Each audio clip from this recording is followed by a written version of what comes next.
Jean 13, à partir du verset 33. Verset 33 jusqu'au verset 35. Jean 13, verset 33 à 35. Si quelqu'un a trouvé qui veut lire, c'est la fraction peut-être un peu devant. Jean 13, verset 33 à 35. Jean 13, verset 33 à 35. Mes petits enfants, je suis pour un peu de temps encore avec vous. Vous me chercherez et comme j'ai dit aux Juifs, vous ne pouvez venir où je vous le dis aussi maintenant. Je vous donne un commandement nouveau. Aimez-vous les uns les autres. Comme je vous ai aimé, vous aussi aimez-vous les uns les autres. À ceci, tous connaîtront que vous êtes mes disciples si vous avez de l'amour les uns pour les autres. Amen. Amen. Le Seigneur dit, voici comment est-ce que les gens vont reconnaître que vous êtes... reconnaître. Ce n'est pas lorsqu'ils vous verront faire les mêmes miracles que moi. Ce n'est pas lorsqu'ils vous verront prier de la manière dont je priais. Ce n'est pas lorsqu'ils vont vous voir aller de ville en ville, de village en village comme je le faisais. Mais comment est-ce que les gens reconnaîtront que vous êtes mes disciples? C'est à l'amour que vous aurez les uns pour les autres. En tant Jésus-Christ, en tant que quelqu'un qui vient du ciel, il utilise les mêmes mots que nous, mais il n'a pas la même définition. Il a eu une conversation avec une femme, il lui a parlé de l'eau. Et elle, comme elle est de la terre, elle pensait qu'il parlait de l'eau terrestre, alors qu'il lui parlait de l'eau du ciel, l'eau qui est au-dessus du firmament. Il parlait du Saint-Esprit. Un jour, il a parlé avec les pharisiens, il a utilisé le mot temple. Et il pensait qu'il faisait allusion au bâtiment, à la construction, alors qu'il parlait de son corps. Et ici encore, quand le Seigneur utilise le mot amour, ça porte vraiment à confusion. L'amour, selon Jésus, c'est quoi? Il dit, c'est à l'amour que vous allez avoir les uns pour les autres. On va connaître que vous êtes mes disciples. Et on va lire Actes chapitre 11.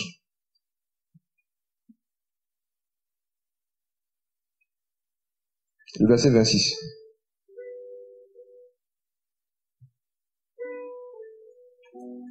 Verset 25 à 26. Barnabas s'en alla à Tarse pour chercher Saul, et, l'ayant trouvé, il l'amena à Antioche. Pendant toute une année, ils se réunirent aux assemblées de l'Église, et ils enseignèrent beaucoup de personnes. Ce fut à Antioche que, pour la première fois, les disciples furent appelés chrétiens. Amen. C'est un passage que beaucoup d'entre nous en connaissent. Et souvent, on dit de ce passage-là que les gens ont appelé les disciples chrétiens parce qu'ils les ont vus faire ce que Jésus faisait. Et il y en a qui vont plus loin même, qui disent, on a dit tous dans le passé que, en fait, les gens d'Antioche avaient vu comment Jésus était. Donc, du coup, quand ils ont vu les disciples avoir les mêmes comportements que Jésus, ils les ont surnommés chrétiens. C'est pas vrai. C'est pas vrai parce que Antioche, est-ce que c'était en Israël? Antioche était situé en Israël? Non. Donc, les habitants d'Antioche, est-ce qu'ils avaient vu Jésus-Christ homme? Non. Jésus n'était jamais allé prêcher à Antioche. Il a fait tout son ministère en Israël. Donc, c'est pas parce qu'ils ont vu physiquement la ressemblance physique ou bien les mêmes caractères que Jésus-Christ homme qu'ils les appelaient chrétiens. Non. C'est à cause de la communion fraternelle. À l'amour qu'ils avaient les uns pour les autres. Pourquoi? Parce que Jésus-Christ homme avait une particularité que tout le monde connaît, même ceux qui ne l'avaient pas vu physiquement. Mais en son temps, tout Israël, tout Antioche et tous les pays d'alentour, il y avait dans son attitude, dans son caractère, il y avait une particularité de Jésus-Christ. Il était le premier prédicateur qui était le frère de ceux à qui il parlait. Il était le premier prédicateur qui rendait visite. Jésus était le premier prophète qui allait de village en village, de ville en ville. Les pharisiens ne faisaient pas ça. Les auteurs de la loi ne faisaient pas ça. Les leaders religieux de l'époque ne faisaient pas ça. Il a été le premier prédicateur qui allait chez les gens. Pas pour aller manger, forcément. Comme Marthe l'a pensé quand il est venu rendre visite. Elle pensait que c'est à cause de la nourriture il est venu. Parce que peut-être qu'il est venu à midi. Donc elle s'est dit, il faut qu'il prépare. Non. C'était le premier prédicateur que Dieu utilisait pour faire tant de miracles et qui rendait visite. Il s'est révélé d'abord à ses disciples en tant que leur frère. Et on va lire un passage dans Romains chapitre 8. Maintenant, on va parler de Jésus en tant que le frère. Romains chapitre 8, à partir du verset verset 28. 28 à 29. Or, nous savons que toute chose concourt au bien de ceux qui aiment Dieu, c'est-à-dire de ceux qui sont appelés selon son dessein. Car ceux qu'il a connus d'avance, il les a aussi prédestinés à être conformes à l'image de son Fils, afin qu'il soit le premier-né de beaucoup de frères. Amen. On parle de Jésus-Christ, il est né de beaucoup de prédicateurs, c'est ça? De beaucoup de prophètes. Le premier-né de beaucoup de frères. Ça veut dire qu'il y a une famille où c'est lui en fait qui est l'aîné. Et comme on le sait, quand il est venu sur la terre par le ventre de Marie, il s'est révélé à Israël en tant que le bébé, un bébé qui est adoré. Il s'est révélé un bébé d'abord. Alors qu'en fait, c'était pas la première fois que Jésus-Christ prenait une forme physique pour venir sur la terre. Dans l'ancienne alliance, Jésus-Christ est apparu à des personnes. Mais à chaque fois qu'il prenait des formes adultes. À chaque fois qu'il venait sur la terre, il prenait des formes adultes. Mais la particularité de ce qui s'est passé à Bethléem, c'est que pour la première fois, Dieu prenait une forme humaine. La parole s'est faite chair, mais en quelle forme? Bébé. C'était la première fois qu'il prenait une forme de bébé pour venir. Et un bébé, comme on le sait, il ne prêche pas. Un bébé, comme on le sait, ne peut pas chanter. Il y a des œuvres qu'il ne peut pas faire. Mais pendant 30 ans, le Seigneur ne s'est pas révélé à Israël comme un prédicateur, il s'est révélé en tant comme un frère. Il était le frère des enfants de Marie et Joseph. Il était le frère des Galiléens. Le Seigneur a grandi dans la région de Galilée. Une des particularités des disciples, c'est que tous les apôtres, excepté Judas, venaient tous de la même région que lui, la région de Galilée. Jean-Baptiste était le quoi de Jésus? Son cousin. Quand vous regardez depuis Jean-Baptiste jusqu'à tous les apôtres qui sont venus, c'était des gens qui venaient de la même région que Jésus-Christ. Donc ils voyaient quoi en lui? Le frère. Le seul qui n'était pas son frère, sous le rapport de la chair, je veux dire, c'était Judas Iscariote. Et c'est lui qui l'a trahi justement. On va parler tout à l'heure. Tous ceux qui avaient une relation de frère avec lui, eh bien, ça les a marqués, ce côté du Seigneur là. Le Messie, qui est un frère. Alors, on va retourner d'abord dans Genèse. Avant la chute de l'homme, il y a Adam qui a été créé. Et il y a une phrase que j'aime beaucoup dans Genèse chapitre 2.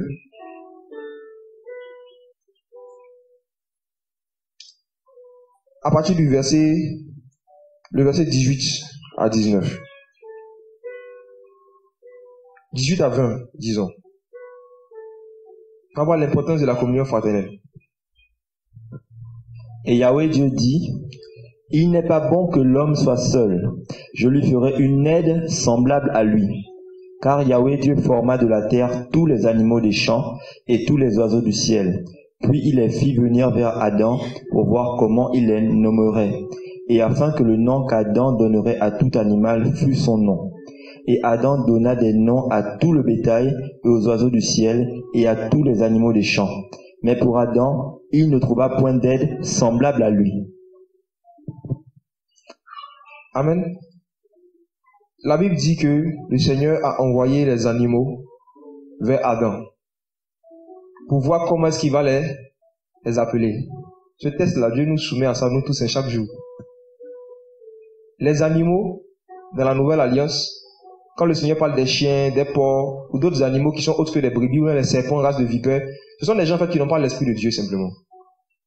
Ce sont des gens qui n'ont pas l'esprit de Dieu. Les animaux n'avaient pas l'esprit de Dieu. Ils n'avaient pas le même esprit qu'Adam. Les animaux n'avaient pas un esprit humain. Ils n'avaient pas l'esprit de Dieu, ils n'avaient pas le Saint-Esprit. Et le Seigneur a fait venir les animaux vers Adam pour voir comment il va les appeler. S'il va les appeler ses frères. On dit qu'il a commencé à leur donner des noms. Et ce n'est pas Dieu qui a dit à Adam les noms qu'il devait donner aux animaux. On dit qu'il l'a fait venir pour voir lui-même comment il va les appeler. Et on dit qu'il a donné un nom à chaque animal, et à la fin de cet exercice-là, il s'est rendu compte qu'il n'avait pas un frère parmi eux. Adam était entouré de beaucoup de personnes, en griffe, beaucoup d'animaux, beaucoup d'êtres, je veux dire. Et parmi ces êtres-là, il n'y a pas quelqu'un qui était son frère ou sa sœur. Et c'est pour ça qu'il se sentait seul. Pourquoi est-ce que beaucoup de chrétiens, même certains qui ont l'esprit de Dieu et tout, souvent ils vivent beaucoup de solitude, ils se sentent seuls. C'est parce que, en général, dans leur entourage, dans leur fréquentation, il n'y a pas des gens qui ont le même esprit qu'eux. Ils ne communient pas, ils ne passent pas du temps avec des gens qui ont le même esprit. Adam voyait les lions, il voyait les éléphants. Adam voyait les animaux. Adam voyait toutes sortes d'animaux. Mais on dit qu'il n'a pas trouvé parmi eux quelqu'un qui était semblable à lui. Il n'a pas trouvé. Et le semblable, ça veut dire qu'il a le même esprit, qu'il a le même Dieu, qu'il a la même parole, qu'il a la même manière de voir les choses, la même mentalité. Il n'a pas trouvé. Donc à cause de cela, il se sentait seul. Donc en fait, quand Dieu a décidé de donner Ève, de donner la femme à Adam, ce n'était pas d'abord pour faire des enfants. Non. C'était pour régler un problème que Dieu lui-même a énoncé. Il n'est pas bon que l'homme soit seul.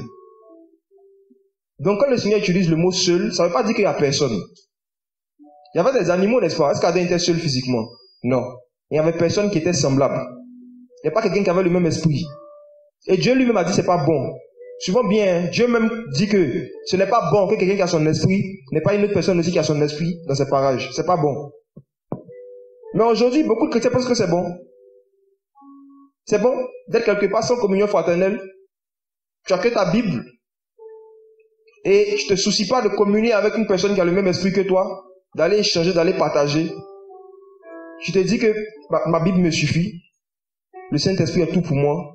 Il est mon papa, il est ma maman, il est tout. Mais frères et sœurs, en ce moment aussi, le Saint-Esprit était avec Adam. Adam aussi avait le Saint-Esprit, mais malgré ça, il se sentait comment? Seul. Ça veut dire quoi? La présence du Saint-Esprit dans ta vie ne va pas t'empêcher de ressentir la solitude.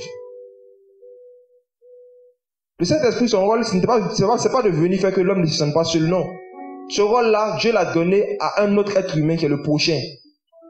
Ça veut dire que quelle que soit la plénitude de l'esprit que tu as pensé avoir, quelle que soit les connaissances que tu as pensé avoir, tu vas toujours sentir un vide si tu n'as pas de communion fraternelle avec quelqu'un qui a le même esprit que toi. Tu vas toujours sentir un vide. Ce qu'on vit ici, les dimanches, en venant, ou bien quand on se réunit dans des moments où on est plusieurs, on ne vit pas la communion fraternelle. On va en parler, c'est quoi la communion fraternelle? Mais déjà, j'ai vraiment à cœur d'insister dessus. Le mouvement de la réforme a créé une indépendance des chrétiens, c'est bien, mais beaucoup qui ont mal compris les messages qui ont été donnés, ils ont développé une indépendance spirituelle qui n'est pas de Dieu. Et beaucoup disent qu'ils ont l'esprit d'Élie, que Élie était seul. Il y a beaucoup entendu ça. Et non, c'est Élie. C'est l'esprit d'Élie, que Élie est seul. Même Élie n'était pas seul, c'est faux. Lisez 1 Roi chapitre 17, chapitre 18, vous allez voir que quand Jézabel a commencé à menacer Élie qu'il a fui, la Bible dit qu'il a fui avec qui? Son serviteur. Même Élie n'était pas seul. On dit c'est parce qu'il fuyait qu'il a demandé à son serviteur de rester là. Et puis lui, il a continué sur la montagne. Donc c'est quand il a eu peur là, c'est là qu'il a coupé la communion fraternelle. Sinon, Élie même avait le serviteur. Sans compter les autres prophètes qui le suivaient de temps à autre. Les jeunes prophètes qui le suivaient là. Élie n'était pas seul. Même pendant la période de la sécheresse, il était chez la veuve. Est-ce qu'il était seul? Donc c'est quel Élie? Non. Ça c'est un Élie diabolique. Et c'est très dangereux de rester longtemps, pendant beaucoup de jours, beaucoup de semaines, si ce n'est pas Dieu qui te conduit dedans, sans communion fraternelle. Au fur et à mesure, on va dire la communion fraternelle c'est quoi? Et comment est-ce que tu peux voir que tu n'as pas de communion fraternelle? Et quand tu n'as pas de communion fraternelle, quelles sont les conséquences même de ton intimité avec le Seigneur, de ta croissance spirituelle? Donc Dieu crée Ève. Et est-ce que c'est Dieu qui a dit à Adam comment il devait appeler Ève? Non. On dit quand il s'est levé, il a vu. Il a dit voici 7 fois celle qui est os de mes os, chair de ma chair. Et on dit il a appelé femme. Il a appelé Ève. Donc Dieu, depuis le début, veut que l'homme lui-même, il exerce son discernement par rapport à qui est frère et qui n'est pas frère. Par rapport à qui est animaux, qui est Ève. Dieu lui-même, il a laissé Adam voir comment est-ce qu'il va appeler les gens qui l'entouraient. Comment est-ce qu'il va les appeler. Et un jour, Jésus-Christ prêchait, le second Adam, et il y avait beaucoup de gens qui l'entouraient. Et ces gens-là n'étaient pas du même sang physique que lui. Mais ils étaient avec lui. Il avait une communion fraternelle avec eux. Et on lui dit, ton père et ta mère sont dehors, ils t'appellent. Il a dit quoi? On connaît, il dit quoi? Qui est mon père? Qui est ma mère? Il disait ça aux gens qui étaient là. Il a commencé à enseigner sur la communion fraternelle. Il dit, ce que vous appelez mon père, ma mère, mes frères, là, c'est qui? C'est ceux avec qui j'ai grandi? Non. C'est ceux qui m'ont accouché, ceux qui sont mon père, ma mère? Non. Ceux avec qui j'ai passé 30 ans à Nazareth en Galilée? Non. Il dit mon père, ma mère, mes frères, mes soeurs, c'est ceux qui écoutent la parole et qui la mettent en pratique. Ça veut dire quoi? Quelqu'un qui a l'esprit de Christ ne peut pas avoir de communion fraternelle avec quelqu'un qui n'écoute pas la parole de Dieu pour le mettre en pratique. Ça veut dire que quelqu'un qui a l'esprit de Christ ne peut pas avoir de communion fraternelle avec quelqu'un qui vit dans le péché. C'est pas possible.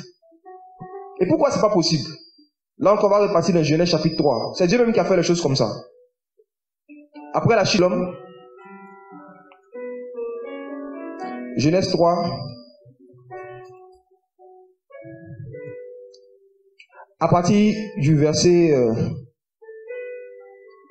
14 à 15.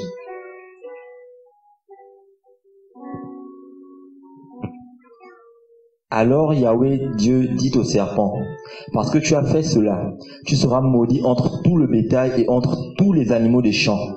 Tu marcheras sur ton ventre et tu mangeras la poussière tous les jours de ta vie. Et je mettrai inimitié entre toi et la femme, et entre ta postérité et sa postérité. Celle-ci t'écrasera la tête et tu lui écraseras le talon. Le verset 15, Dieu dit, je mettrai inimitié, ça veut dire la haine. Inimitié, ça veut dire la division. Inimitié, ça veut dire impossibilité d'avoir une impossibilité. Et ce n'est pas Adam qui a mis ça, ce n'est pas l'homme qui a mis ça entre lui et puis les autres. C'est Dieu lui-même qui a dit, je mettrai. C'est Dieu qui met inimitié entre la race de la femme qui représente Christ, qui représente ceux qui ont l'esprit de Dieu, et ceux qui n'ont pas l'esprit de Dieu. Ceux qui aiment le péché, qui aiment la poussière, la race de serpent, la race de vipère, dont Jean-Baptiste a parlé dans Matthieu chapitre 3. On dit qu'il avait une foule de pharisiens qui venaient se faire baptiser. C'est pas parce qu'ils ont pris le baptême d'eau qu'ils étaient de la race de Dieu.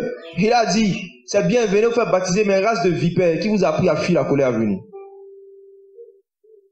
Et depuis la chute de l'homme, il y a une inimitié, il y a une haine entre les deux races, entre ces deux catégories d'êtres humains sur la terre. Ceux qui écoutent la parole de Dieu pour la mettre en pratique et ceux qui ne veulent pas écouter la parole de Dieu, qui veulent vivre leur propre vie. La race des brebis et la race du serpent. La race des serpents. Et Dieu a décidé de mettre inimitié entre ces deux races. Ça veut dire qu'il a décidé qu'aujourd'hui, jusqu'à ce qu'ils reviennent, il n'y a pas de communion fraternelle. Il ne pourra pas avoir une communion fraternelle entre ces deux races. Il ne pourra pas y avoir. Et c'est l'œuvre de Dieu. Et comment est-ce que ça se manifeste? D'abord, après, Caïn naît et Abel. Et il y a Jean qui nous dit que Caïn a haï son frère simplement parce que ses œuvres étaient mauvaises. Et que les œuvres de son frère étaient bonnes. Inimitié. Et cette haine, cette inimitié que Dieu met entre ceux qui vivent dans le péché et ceux qui ne vivent pas dans le péché, Dieu met cette haine-là dans le cœur de ceux qui vivent dans le péché. Mais ceux qui vivent dans la sainteté, Jésus leur dit, aimez vos ennemis. Donc ceux qui sont de la race de la femme, les chrétiens qui sont en communion avec le Seigneur, ils ont l'amour pour leurs ennemis. Mais leurs ennemis ont la haine pour eux. Du coup, même si eux, ils veulent aller vers eux pour créer intimité, l'autre va les repousser. Ils vont les blesser, ils vont mordre les talons. Beaucoup ont les talons blessés ici parce qu'ils ont cherché communion fraternelle avec des serpents. Ils ont cherché à avoir une intimité, à avoir une relation de proximité avec des gens qui n'étaient pas de la même postérité, qui n'avaient pas le même esprit. Parce qu'on a mal compris la communion fraternelle. Et le Seigneur a dit, la particularité de la race de vipères, des serpents de l'autre postérité, de ceux qui aiment le péché, ça va se voir comment dans leur manière de marcher, de leur manière de se déplacer. Ils vont aimer quoi? La poussière. La poussière, c'est le péché. La poussière, c'est la chair. C'est les œuvres de l'homme, les œuvres de la chair. On dit, voici la nourriture. Voici ce de quoi ils se nourrissent. En même temps, les brebis ont 4 pattes. Les brebis marchent d'une manière qui est différente de la manière de marcher de la race des vipères. Donc, la race des vipères, c'est des gens qui peuvent même prétendre être prédicateurs, pharisiens, mais tu vois, la manière de marcher avec Dieu est bizarre. La manière de marcher avec Dieu, là, ils marchent pas dans la sainteté. Ils marchent dans la poussière, ils marchent dans le péché, ils servent Dieu dans le péché. Ils adorent Dieu dans le péché. Et ils cherchent à vouloir se faire passer pour des brebis. Et si tu leur dis non, tu n'es pas brebis, si tu veux devenir brebis, il faut que tu te convertisses. C'est-à-dire qu'il faut que tu deviennes une nouvelle créature. Parce que la créature que tu es là ne peut pas avoir de communion fraternelle entre un serpent et puis une brebis. Forcément, la brebis ne va pas piquer le serpent, n'est-ce pas? Et cette brebis agresse. J'ai dit, la blessure va toujours venir de l'autre camp. Pourquoi? Parce qu'il y a inimitié, il y a une haine. Souvenez-vous, moi c'était mon cas. Avant que je ne me convertisse, avant que je ne rencontre réellement Jésus-Christ, je ne supportais pas les chrétiens, surtout les jeunes qui vivaient dans la sanctification. Je ne supportais pas leur compagnie. Ou du moins, je les supportais tant qu'ils ne parlaient pas de la sainteté, des choses saintes, ou bien du péché. Mais quand je suis avec eux, puis commence à parler de sanctification, sainteté, il y a une haine, il y a une colère qui monte en moi que je ne pouvais pas expliquer à l'époque. Et je fais tout pour quitter là. Je ne supportais pas ça. Quand je suis quelque part où je suis en train de parler de la sanctification, je suis mal à l'aise de mon cœur. Je me sens mal, j'ai envie de rentrer dans ma chaise, j'ai envie de sortir. Je me disais que je suis chrétien, mais eux, ils exagèrent. Moi, je suis converti. Mais en fait, eux, ils exagèrent. Ils sont là, saint, jour et nuit. C'est quoi? Ils sont un juin. Qui n'a jamais péché? Tout le monde est pécheur. Quand on parlait du péché, il y avait ce genre de négation, mais tout le monde est pécheur. Toi, tu pêches pas, toi, tu pêches pas. Je ne comprenais pas ce qui m'arrivait. J'étais de l'autre race, la race des serpents. Je ne supportais, j'aimais la poussière, j'aimais la saleté, j'aimais le péché. J'aimais les choses qui sont dans le monde. Je n'aimais pas les choses qui parlaient de la sainteté. Vous avez déjà vu serpent blanc? Les brebis, regardez même la couleur des brebis et puis des serpents. Dieu nous enseigne déjà. Quand on voit poussière sur une brebis, on dit, ah, c'est brebis sale, c'est pas normal, on cherche à nettoyer. Mais quand on voit poussière sur serpent, on dit, ah, c'est serpent normal.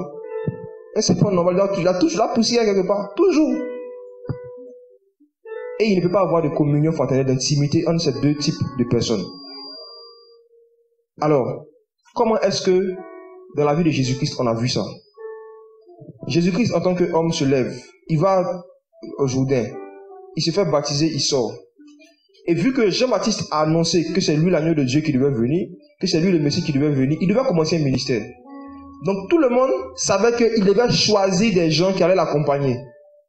Il devait choisir des gens qu'il allait former et qui allaient demain le représenter, qui allaient propager son message. Et humainement parlant, on s'attendait à ce que le monsieur aille choisir des gens qui prêchent déjà, les gens qui sont déjà les pharisiens, les docteurs de la loi, qui connaissent déjà les Écritures, pour faciliter un peu son travail. On n'a pas besoin de les enseigner encore. Mais à la surprise générale, il va prendre des illettrés, il va prendre des pauvres, il va prendre des gens qui sont rejetés de la société. Et il commence à marcher avec eux. Et qu'est-ce qu'il fait?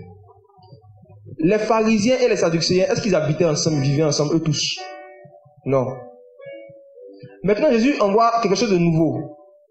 Il appelle des gens qui travaillent, des gens qui ont une famille, qui ont une vie sociale. Il a dit, laissez, suivez-moi. Quittez, suivez-moi.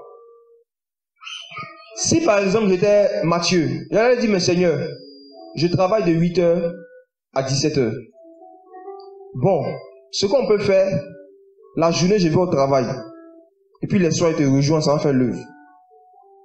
Ou bien, au pire des cas, même si je quitte mon travail pour faire l'œuvre avec toi pendant la journée, à 17h, à la fin de la journée, je rentre chez moi et le lendemain matin, on se revoit.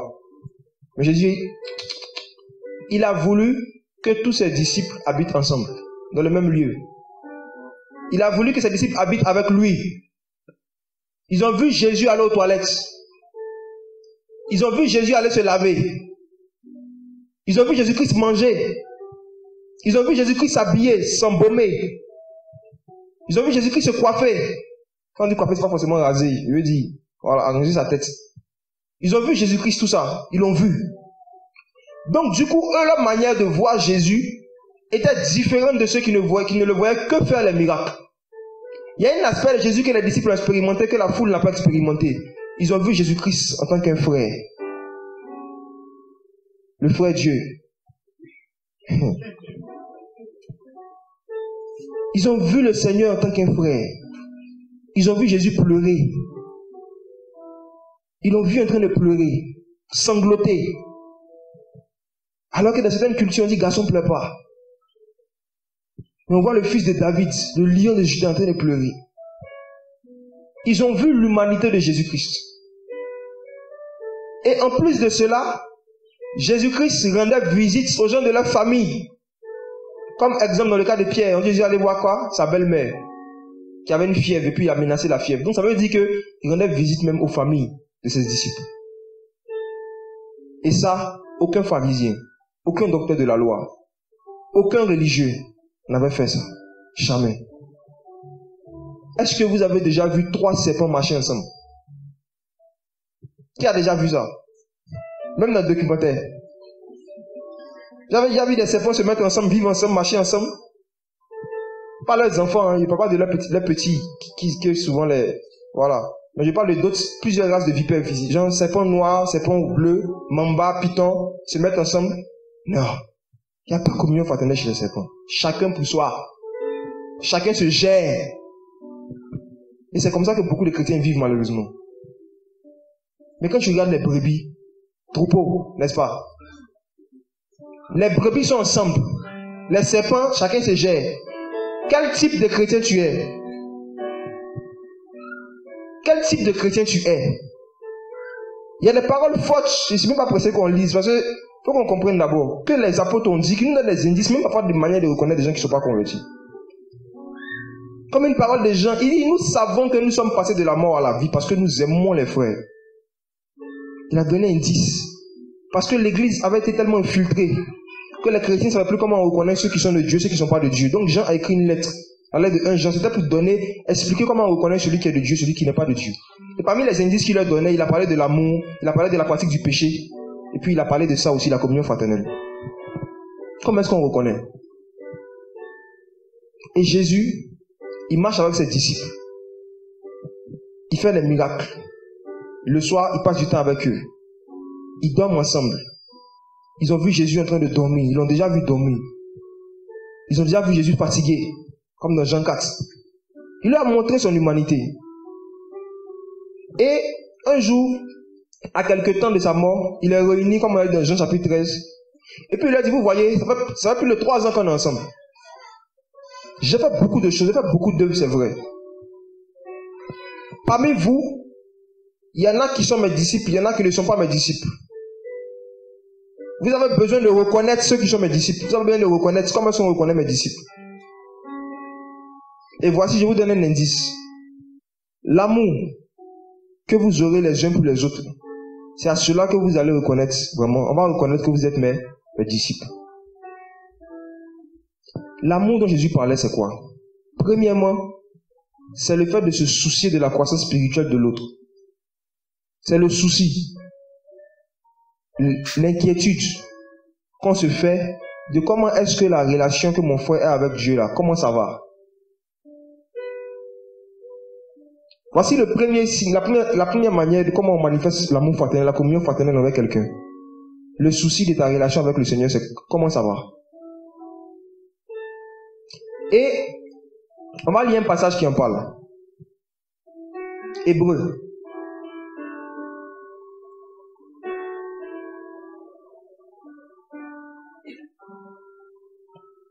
Hébreux chapitre 3. Versets 12 à 13.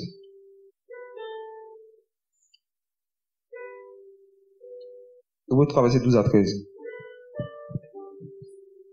Mes frères, prenez garde que quelqu'un de vous n'ait un cœur mauvais et incrédule, au point de se révolter contre le Dieu vivant, mais exhortez-vous les uns les autres chaque jour, pendant que ce jour nous éclaire, de peur que quelqu'un d'entre vous ne s'endurcisse par la séduction du péché.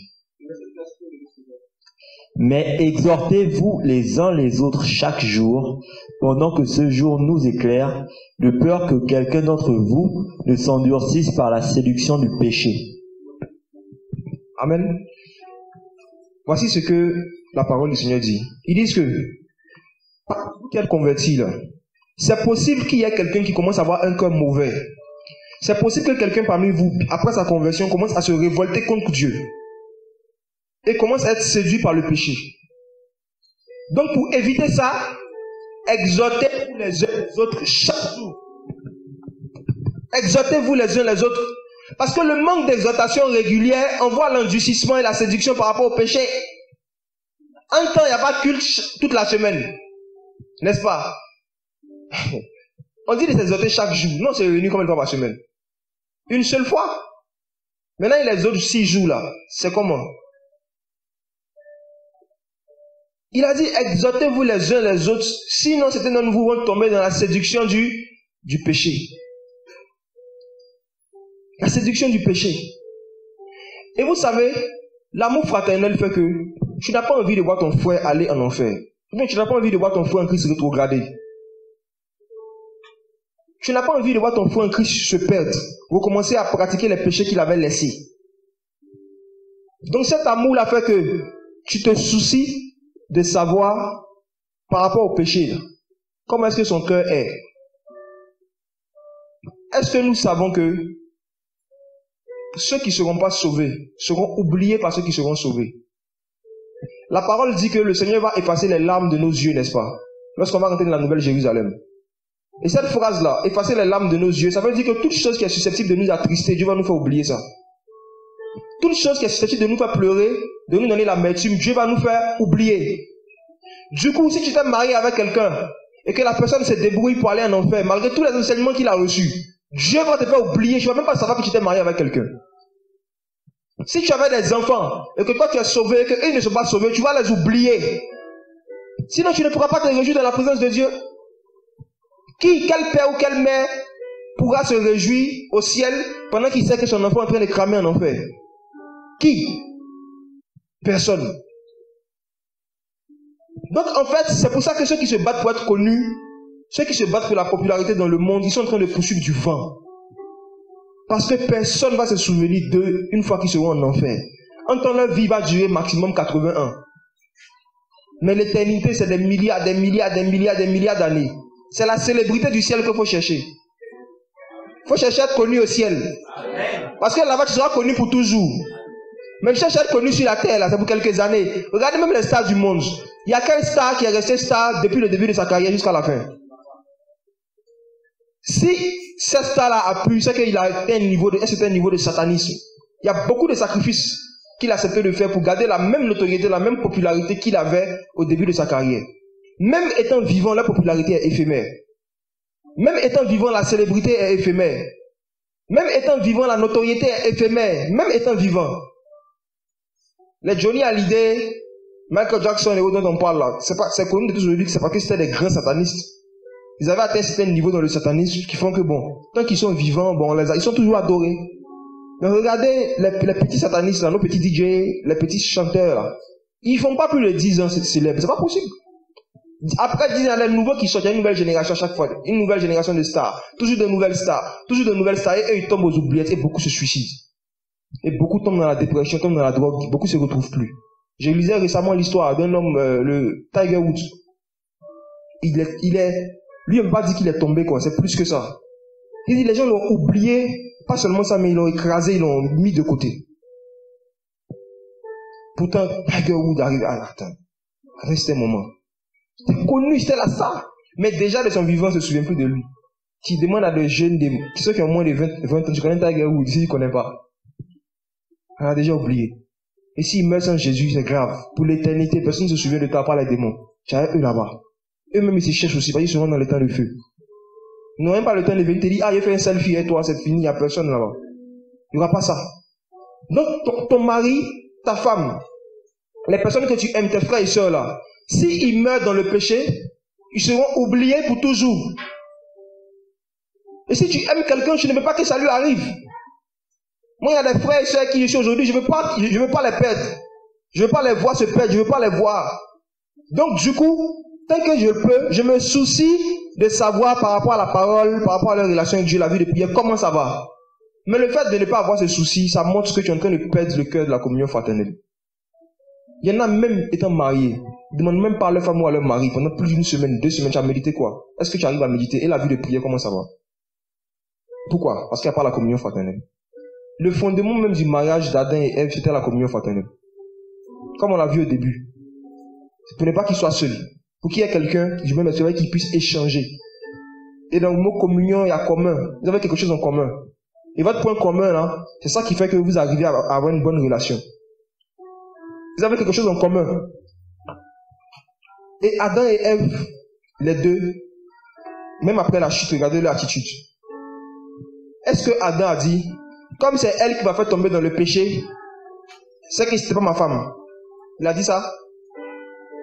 C'est elle qui m'a fait chuter. Donc il faut que je change de femme. Est-ce que Adam a divorcé? S'il le faisait, on allait trouver ça légitime, non? Si ton pied est occasion de chute, tu fais quoi? Tu coupes? Ok. Mais la dame a été une occasion de chute pour lui. Mais malgré ça, est-ce qu'il a coupé? Pourquoi? Parce qu'avant d'être sa femme, j'étais son ami. On ne se sépare pas de ses amis à la première erreur. La communion que tu as avec Jésus, il faut te souvenir. Tu es l'épouse de Christ, c'est vrai. Mais qui parmi nous, ceux qui ont plus de 7 ans de conversion, n'a jamais péché après sa conversion? Le Seigneur t'a divorcé? Pourquoi? Parce qu'avant même d'être son épouse, là, tu es son quoi? Tu es son frère. Tu es son frère. Le lien du sang est très fort. On a le même sang que Jésus. Est-ce que vous avez ça? On a le même sang.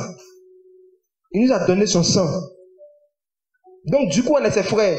Donc c'est pour ça que même quelqu'un qui est né de nouveau, qui appartient au Seigneur, le Seigneur ne le rejette pas bien, ne le met pas de côté au premier péché, à la première erreur. Non. Le Seigneur insiste, il persiste, il fait tout pour le sauver jusqu'à la dernière minute. Jusqu'à ce que lui-même là, il renie son frère, il renie son papa Jésus. Il dit non, lui ne veut plus être chrétien. Et ceux-là, le Seigneur dit, on ne peut plus rien faire pour eux, c'est fini. Mais avant que quelqu'un en arrive là, le Seigneur le persécute pour qu'il se repente. Le Seigneur le persécute. S'il faisait partie d'un troupeau de sang, c'est lui qui s'est égaré, le Seigneur laisse les 99, il va le chercher. Le Seigneur n'abandonne pas ses frères comme ça. Non. Mais ceux qui ne sont pas ses frères, quand ils s'en vont, le Seigneur me dit à ceux qui restent, et vous ne partez pas. Vous vous rappelez, un jour, Jésus est en train de prêcher. Et puis il dit, celui qui ne peut pas marcher et mon sang, ne peut pas rentrer dans le royaume. Dans Jean 6, on dit depuis ce jour, un grand homme a décidé de se retirer. Là, il allait chercher les brebis qui sont partis. Il n'a pas appliqué ce verset dans ce contexte-là. Hein. Ceux qui sont partis là, le Seigneur connaissait leur cœur. Ils savaient que ça, c'est les serpents. Donc il a demandé à ceux qui étaient là, et vous ne partez pas. Judas a fait comme s'il n'a pas entendu. Il est resté. Alors qu'il avait le même cœur que ceux qui étaient partis. Ils avaient le même cœur. Mais lui, ce jour-là, il est resté serein. Il est resté sur sa position. Et puis il a dit, à qui irions-nous? Tu as la parole de la vie. C'est pour dire quoi? C'est quand tu es véritablement une brebis, quelqu'un qui a un jour reçu l'Esprit de Dieu, c'est lui lorsqu'il quitte le troupeau, le Seigneur va le chercher. Pour les autres là, le Seigneur dit, laissez-les aller. Peut-être c'est là où ils vont rencontrer le Seigneur. Ils ont besoin d'assister à la campagne d'évangélisation dans leur quartier, ils ont besoin d'entendre l'évangile. Laissez-les aller. Laissez-les. Il y en a qui se retirent du troupeau parce qu'ils ont été blessés. Et il y en a qui ont été blessés parce qu'on leur a présenté la vérité de l'évangile. À cause d'un problème de péché. Ils ne veulent pas supporter les réprimandes. Ce type de personne, quelqu'un qui coupe la communion fraternelle à cause d'une réprimande qui est due à une faute ou bien un péché qu'il a fait, eh bien, on n'a pas le devoir d'aller vers la personne. Parce que le Seigneur résiste aux orgueilleux. Il résiste aux orgueilleux. Mais il y a des personnes qui étaient dans un troupeau, où dans le troupeau il y avait des serpents en bas, et les serpents les ont blessés. Parfois quand l'ennemi envoie des faux frères dans une assemblée, c'est pour blesser les nouveaux convertis, pour les détruire, pour les pousser à arriver à un niveau de découragement où ils vont vouloir retourner dans le monde. Et il y en a quand ils le font, c'est comment? Ils viennent coucher avec ils couchent avec les nouvelles convertis, parce qu'ils savent qu'elles sont très faibles. Il y en a qui viennent, qu'est-ce qu'ils font? C'est pour soutirer de l'argent. C'est pour, il est dans ton sang, comme on dit, il se met dans ta vie même. Il crée une communion avec toi. Puis à chaque fois que tu es dans la main, il y a besoin de temps, il y a besoin de temps. Et à un moment, tu es découragé, tu dis, mais les chrétiens, ils sont là, c'est l'argent seulement qui les intéresse et puis tu t'en vas. Alors que ce n'est pas forcément les chrétiens qui le font. Mais il y a beaucoup de serpents qui s'infiltrent dans les troupeaux pour blesser les brebis pour que le troupeau se disperse. Et pour revenir à ce qu'on est en train de dire, si tu as un cœur qui se soucie de la communion fraternelle, si tu cherches la communion fraternelle, tu te soucies de est-ce que ton frère, là, sa vie de sanctification, ça va. Et ça, le Seigneur dit dans Hébreux 3:13, chaque jour. Malheureusement, dans la religion, c'est chaque dimanche. C'est que les dimanches. Frères et sœurs, l'ennemi n'aime pas les églises de maison. L'ennemi n'aime pas les rassemblements de chrétiens par groupe de 3, 4, 5. Il n'aime pas. Parce que si jamais il commence à se voir chaque jour, il va pas pouvoir endurcir certains par la séduction du péché. Il aura du mal à faire rétrograder. S'ils arrivent à créer un truc où ils se zèlent chaque jour, avant de se marier, avant de rentrer dans un foyer, la volonté du Seigneur, c'est que tant que tu peux, les chrétiens qui sont dans ton environnement, tu puissiez vous voir régulièrement pour faire quoi? Vous exhorter les uns les autres. Pas qu'une seule personne vienne exhorter. Ça, c'est le deuxième point. C'est que quand tu perds la communion fraternelle, tu tombes dans l'égoïsme spirituel. L'égoïsme spirituel. Tu viens vers des frères, ou bien tu viens rencontrer un frère dans l'intention que lui, il t'exhorte. Dans l'intention que lui, il te donne quelque chose. Ça, c'est l'égoïsme spirituel. Et cet égoïsme spirituel-là, c'est la religion qui a forgé ça dans le cœur des chrétiens. Avec le système babylonien, où on vient dimanche, dans l'esprit que celui qu'on appelle l'homme de Dieu, ou bien le prédicateur, nous donne la nourriture d'aujourd'hui. En temps, par rapport à l'exhortation, la Bible parle à chaque fois de quoi? Les uns les autres. Normalement, ça devait être quelque chose de bilatéral. Je te partage ce que j'ai médité cette semaine, et toi aussi tu me partages ce que tu as médité. Mais lorsque c'est à sens unique, il n'y a pas de communion fraternelle. Quand c'est à sens unique, il n'y a pas de communion fraternelle.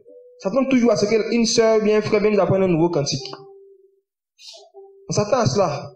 Ici, des grands rassemblements où on est plus de 60, de 50, c'est normal qu'il y ait des personnes désignées qui viennent prendre la parole pour diriger les choses.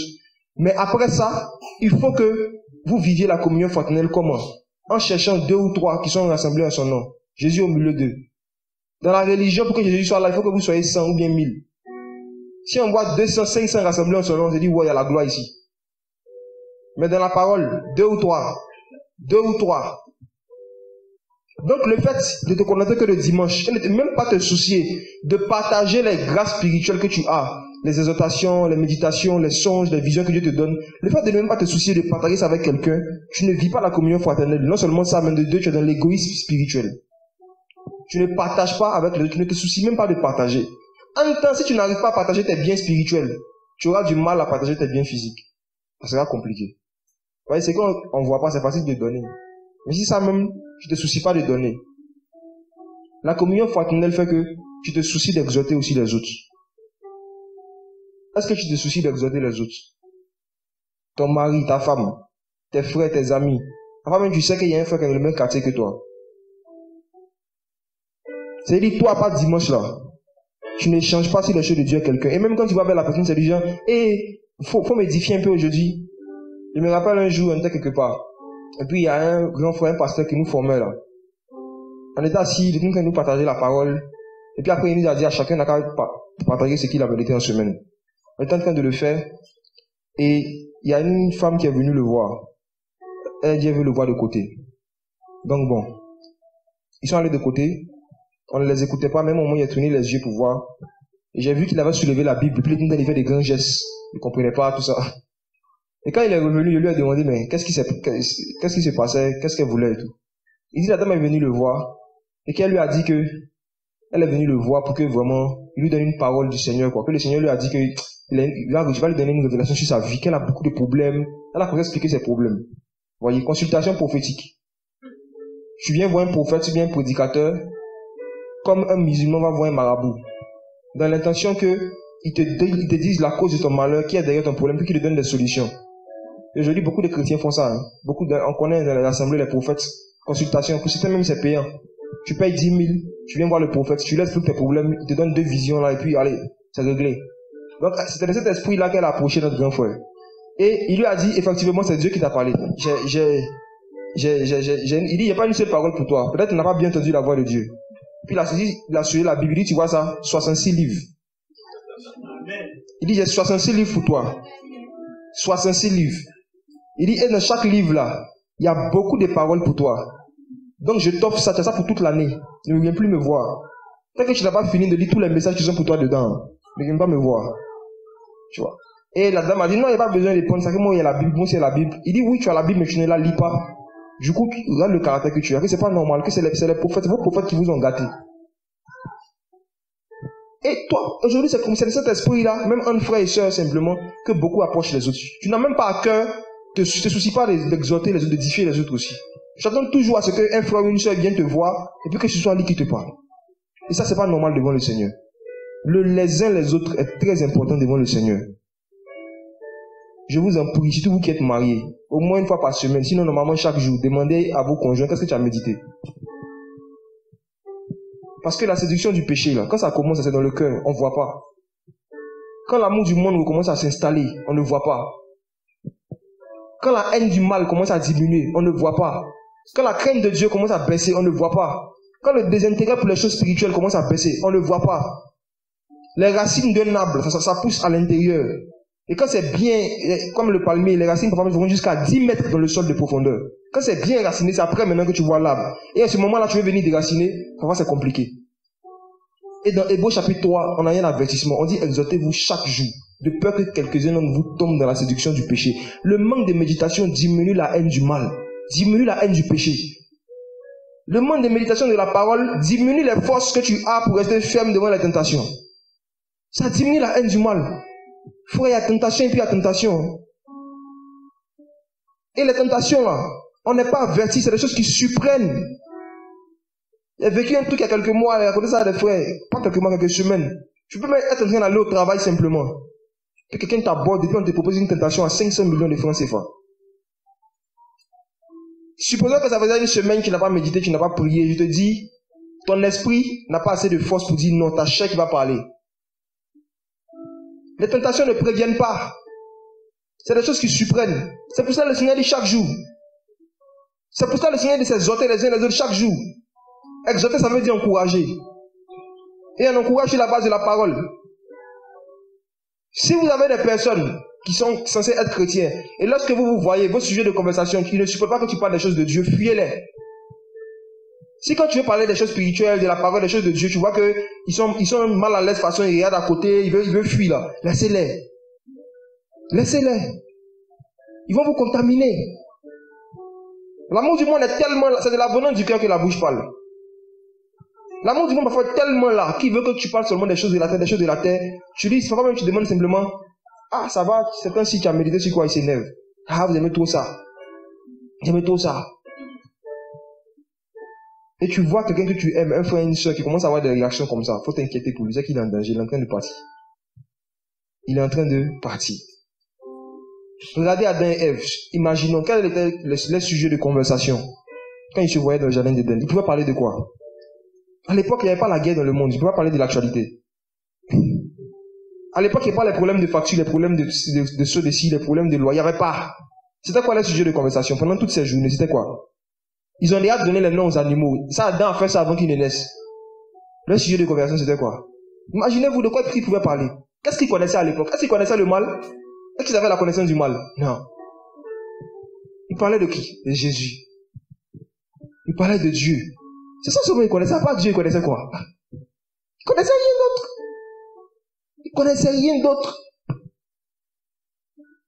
L'égoïsme spirituel, frères et sœurs, répondons-nous par rapport à ça. Est-ce que tu te soucies de partager ce que tu reçois de Dieu avec quelqu'un, même si c'est une personne? Pour régler le problème de solitude que Adam avait, Dieu ne lui a pas donné 5 femmes, 3 femmes ou bien 4 femmes. Une seule femme suffit. Ça vous dit quoi? Elle n'a pas besoin aussi d'avoir beaucoup de frères, même pas 3 personnes, pour pouvoir partager ce qu'on reçoit du Seigneur. Le Seigneur dit là où comme 2 ou 3. Même avec une personne, ça suffit. Tu peux avoir une véritable communion fraternelle avec une seule personne et être béni. Vous vous exhortez les uns les autres. Vous échangez ce que vous recevez de Dieu.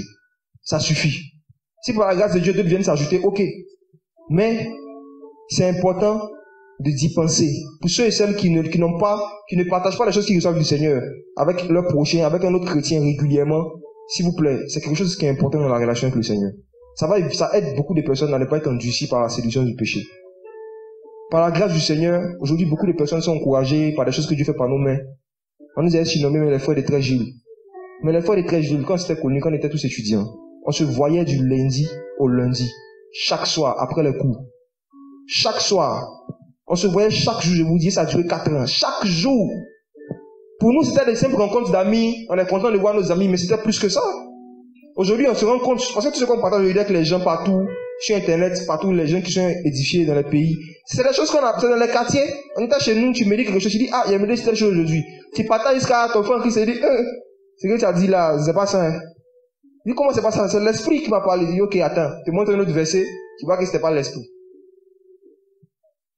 On se voyait chaque jour. Et le fondement de l'œuvre qu'on fait ensemble aujourd'hui, c'est la communion fraternelle. On ne s'est pas alliés ensemble par intérêt. Si tu as tel don, moi et tel don, donc mettons-nous ensemble, Babylone. Non. Je vois que tu manifestes telle grâce. Les gens qui n'ont pas un cœur de communion fraternelle s'attachent à des frères en fonction des dons qu'ils manifestent. Ils cherchent à être plus proches de certains frères et de d'autres sœurs par rapport aux grâces et aux talents qu'ils vont manifester. Et si c'est ça la base de votre relation, et le jour où tu vas tomber dans quelque chose, on ne souhaite pas, mais si ça arrive,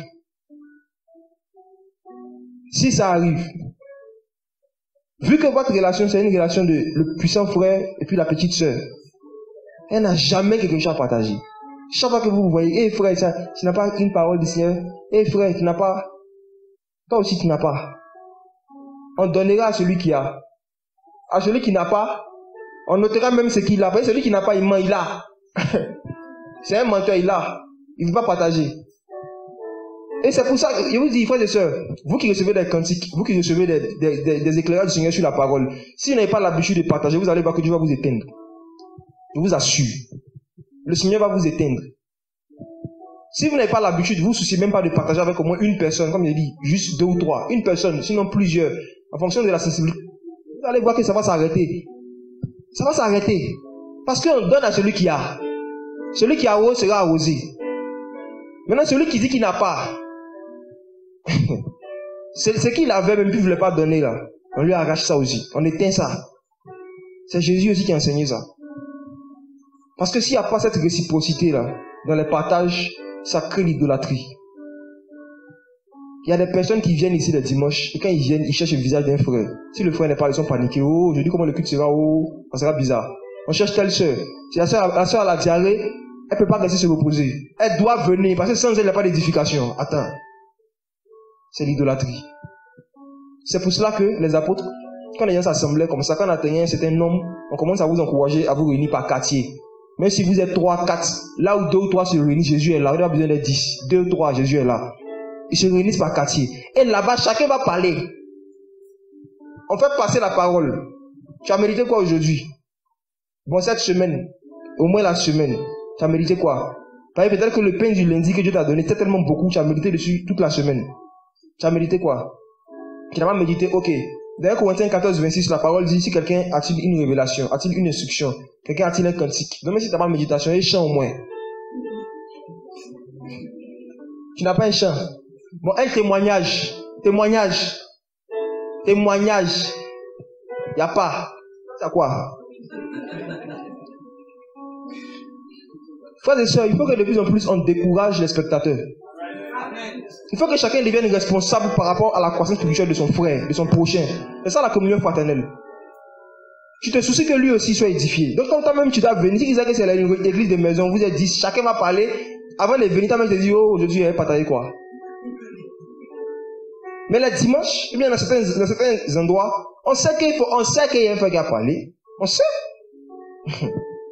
Quand le frère m'a demandé, aujourd'hui, mais tu ne devais pas partager, on t'a dit ça matin, comment tu fais? Il a dit justement, c'est pour ça que le Seigneur dit de méditer chaque jour. C'est pour cela que le Seigneur dit de prier chaque jour, de méditer chaque jour. Parce qu'on peut avoir besoin de toi à n'importe quel moment. Lequel d'entre nous dans sa maison laisse tous ses assiettes et ses verres sales? Et puis c'est quand un visiteur vient, il commence à laver. On lave et puis on garde. On consacre. On lave et puis on met ça quelque part, c'est consacré. Comme ça, à n'importe quel moment qu'on veut servir l'eau, c'est prêt. Et c'est ce que le Seigneur lui demande de faire. Le Seigneur te sanctifie, après il te demande de te consacrer. Il te demande de te mettre à part, de méditer, de prier, tant que tu le peux, chaque jour, si possible. De chercher à exhorter les autres. Parce que tu peux être assis dans un bus, et puis un coup quelqu'un pique une crise d'épilepsie. Et c'est dans un embouteillage. Et il va appeler l'ambulance. Il n'y a pas de réseau, ça ne passe pas. Maintenant, le Saint-Esprit te dit, c'est un démon. Les miracles accompagneront ceux qui ont cru. Pas les miracles accompagneront les frères qui prêchent dimanche. Va dans le bus. Supposons que avant cet événement-là, ça fait une semaine, toi-même tu te cherches. Les chrétiens même, là, demain, comment ça va dire, on s'accroche. Ils sont devenus singes. On s'accroche. Tu t'accroches, tu marches pas, je dis tu t'accroches maintenant. Comme Pierre. Pierre marchait sur l'eau. Mais quand il a commencé à perdre la foi, il a commencé à couler, là. Il s'accrochait à la main, il s'accroche. Maintenant, voici un cas. C'était pas prévu. Jésus t'a dit, il va prier. Tu parles pas, qu'est-ce que Dieu fait? Le Saint-Esprit saisit le chauffeur. Est-ce qu'il y a un chrétien dans ce bus?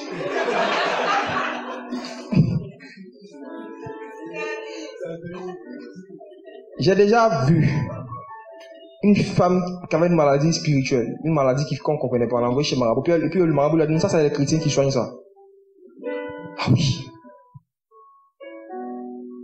Dans le domaine de la guérison, les marabouts connaissent leurs limites. C'est parce que les chrétiens sont ignorants. On a eu un cas qui était là la dernière fois, palu de 6 mois. On dit une dame qui a palu depuis 6 mois. Il dit, emmenez là, c'est pas palu, vous allez voir. C'est démon. Les marabouts connaissent leurs limites. Elle dit, prenez indigène, les trucs, les tradis partitionnels, donnez les trucs, ça fait depuis 6 mois, palu. Ah! On fait examen de sang, à chaque fois on trouve le même palu. Donc on a envoyé les tradis patriciens. Beaucoup de tradis patriciens sont des féticheurs. Certains sont les gens qui sont vraiment instruits par rapport aux plantes. D'autres, il y a beaucoup de magiciens et des féticheurs. On a envoyé la butte, tout ça, ils ont bien voûté la dame. Son truc finit pas. Frères et sœurs, la consécration fait que, à n'importe quel moment que Dieu a besoin de toi, tu peux répondre à son appel. À n'importe quel moment que ton frère, ta soeur, un inconnu, un problème, tu peux réagir. C'est pas maintenant que tu as couru pour aller prier, bien pour aller te disposer. Non. Normalement, si tu as une vie de communion fraternelle, ça fait que même les fois où tu commences à faiblir dans la méditation, tu n'arrives plus à prier là. À cause du fait que régulièrement tu côtoies, tu échanges avec des chrétiens qui prient, qui méditent, ça te fortifie. Ça te fortifie. Lorsque on allume un feu et qu'on met beaucoup de bois autour, si on isole, on enlève un seul bois, l'autre il a le feu mais ça s'éteint après. Et si ce bois là devient sec, il veut le feu, il doit revenir. C'est pour cela que faisons très attention aussi avec les motifs pour lesquels on se sépare des frères ou bien on coupe avec des frères. Faisons attention. Parce que parfois tu vas t'éteindre. Tu vas t'éteindre tout seul. Dans la communion fraternelle, le Seigneur nous demande de nous supporter aussi les uns les autres. Jésus, un jour, il avait un cas de maladie. Il vient trouver ses disciples avec tous les enseignements qu'il leur a donnés. Toute l'onction qu'il leur a donnée. Ils n'arrivaient pas à chasser les démons. Il dit, oh, jusqu'à quand vous supporterai-je? Jusqu'à quand vous supporterai-je? C'est ce que Jésus dit de beaucoup d'entre nous. Nos réactions devant les problèmes spirituels, les cas qu'on rencontre. Le Seigneur, il nous supporte, hein. Jusqu'à quand vous supporterai-je? On se comporte comme des gens qui n'ont pas été enseignés. On se comporte comme des gens qui n'ont jamais reçu des dons du Seigneur, qui n'ont jamais reçu la parole de Dieu. Quand on est devant certains cas, le Seigneur nous dit, jusqu'à quand vous supporterai-je? Mais Dieu nous supporte quand même. Il dit pas, bon, c'est bon, tu n'es plus mon enfant. Voilà, tu n'es plus mon enfant, il quitte là. Non. Le Seigneur ne rejette pas comme ça, il est patient. Il répète les mêmes choses parce que c'est salutaire. Il répète les mêmes choses à chaque fois. Il nous redonne les mêmes enseignements. Quand le Saint-Esprit vient, qu'est-ce qu'il fait? Il nous rappelle même ce que Jésus a enseigné. Il rappelle. Parce que c'est important. Et dans le caractère du Seigneur en tant que frère, un autre comportement qu'on voit Jésus-Christ manifester, c'est le fait de se soucier de la nourriture de ses frères. Il prêchait aux Juifs qui étaient ses frères dans la chair. Et on dit que depuis 3 jours, les gars le suivaient. Ils n'avaient rien mangé. Et il a manifesté un caractère de frère que les disciples n'avaient pas en ce temps. Il leur a dit, ah, regardez tous ces gens-là, ils ont faim, donnez-leur vous-même à manger. Il leur a dit, ah non, on n'a pas l'argent. On n'a pas l'argent, c'est chaud. Ce pays est bizarre. Renvoie-les chez eux, ils ont des maisons. Donc aller chez leur famille, ils vont manger. C'est logique, non, n'est-ce pas? C'était pas des sans-abri, ceux qui étaient venus écouter la parole. Ils avaient des familles. Et les apôtres ont réagi logiquement. Ils ont dit, mais ils ont faim. On va à la maison. Quand tu tiens qu'à leur donner à manger, 3000 personnes, sans compter les femmes et les enfants, tu veux qu'on les nourrisse? Le cœur de communion fraternelle fait que tu te soucies aussi de ton frère en Christ, ton frère et ta soeur, avec qui tu communies par rapport à la nourriture. Savoir si au moins la nourriture, la personne arrive à manger. Il y a tellement de membres, il y a tellement de chrétiens dans le corps que tout le monde ne peut pas être au courant des problèmes de tout le monde. C'est pour ça que Dieu fait exprès lui-même, il crée des connexions, il crée des proximités entre 2 ou 3 personnes, entre 3-4 personnes, entre 5 personnes. Et vous avez le devoir, quand c'est comme ça, de vous soucier les uns les autres de la nourriture des uns et des autres, de savoir si les gens arrivent à manger convenablement. C'est notre devoir. On va pas se dire que c'est le devoir de leur père, de leur mère seulement. Qui est son père, qui est sa mère? C'est toi aussi. Et ceux qui écoutent la parole de Dieu qui la mettent en pratique. Et la Bible dit que dans la première église, les premiers chrétiens manifestaient tellement ça qu'on ne trouvait pas d'indigents au milieu d'eux. Un indigent, c'est quoi? C'est quelqu'un qui manque de la nourriture et du vêtement. Quelqu'un qui manque du minimum, du nécessaire pour vivre. Et on dit parmi les premiers chrétiens, il n'y en avait pas. Et c'était la force de l'église primitive. Il n'y en avait pas. Mon frère, ma soeur, j'ai une question. Quelle est la dernière fois que tu t'es soucié de savoir parmi les chrétiens que tu connais, qui sont dans ta proximité, avec qui tu es un peu en communion quand même, par rapport à la nourriture et puis aux vêtements, comment ça va?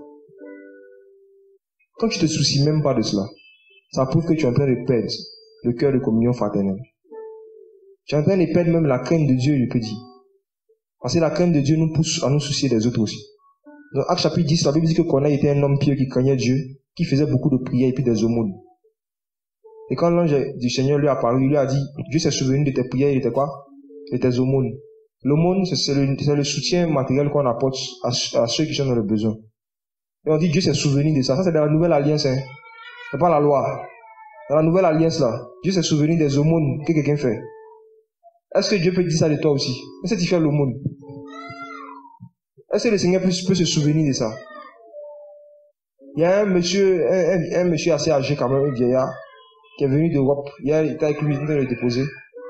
Et on est passé devant une bâtisse catholique qu'ils étaient en train de construire nouvellement. Très bien décorée, avec beaucoup de choses et tout.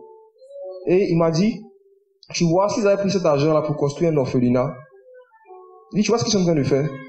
S'ils avaient pris le même argent pour construire un orphelinat, beaucoup d'orphelins à Abidjan allaient être logés. C'est ce qu'il m'a dit. Il a juste dit ça, pour lui, bon, peut-être qu'il a parlé comme ça. Mais ça m'a édifié et médité dessus.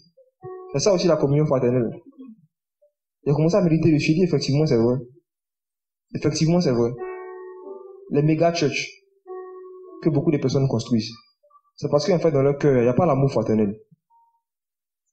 Il n'y a pas. Et parfois, même quand ils les construisent, ils empêchent aux frères et sœurs, aux sans-abri de dormir dedans. Donc, on est un. On dit, est-ce que ceux qui n'ont pas de toit pour dormir peuvent se coucher au moins dans le temple? Ils vont dormir dans le temple, comme Dieu est là, tout ça, ils vont dormir à Dieu. On dit jamais. On dit, bon, s'ils veulent, ils peuvent dormir dehors, à l'entrée, là. Mais on ne rentre pas dedans. C'est un lieu saint.